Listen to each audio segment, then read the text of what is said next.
I've heard it said that when someone's released from a company, 80% of the time, it's a failure of management to properly address either the behaviors or the issues.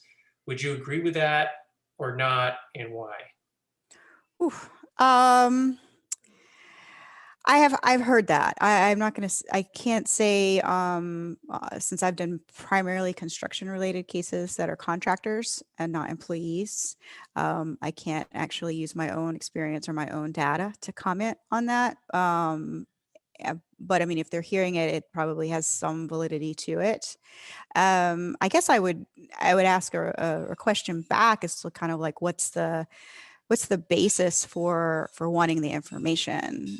And if it's so we can train managers to be better people, or to have better communication skills, I'm all for that. So certainly if that's something that, if that feedback is out there, if those statistics are out there, that's a great place for human resources consultants, trainers, conflict trainers, like myself, conflict coaches, people like us to actually go in and say, hey, you know what, this is costing your organization, and it's worth investing in some actual work around that.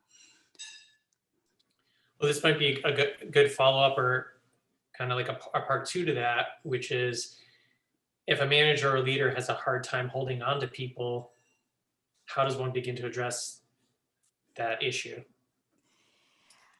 Yeah, it's hard for folks to look at the mirror sometimes. There's an old saying that if it's like there's a jerk in every group, and if you don't know which one it is, it's probably you. Um,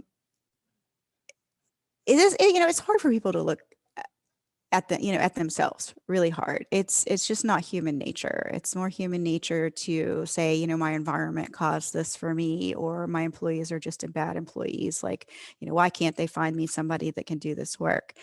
Versus actually saying something like, I have a lot of turnover on my team. What can I be doing to, improve that?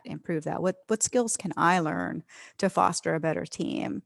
And, people are overworked and stretched thin and putting out fires, and they don't think they need to react, and they're in that reactionary cycle, and they don't often have time, or think they have time, or make the time to be proactive and say, oh, I need to help with the hiring decisions. Maybe somebody else completely is hiring people and they think they're the best people for the job. Or they may be hiring people and they think they're going to come in and the ground's running, but every company is different. Every culture is different. Every project is different.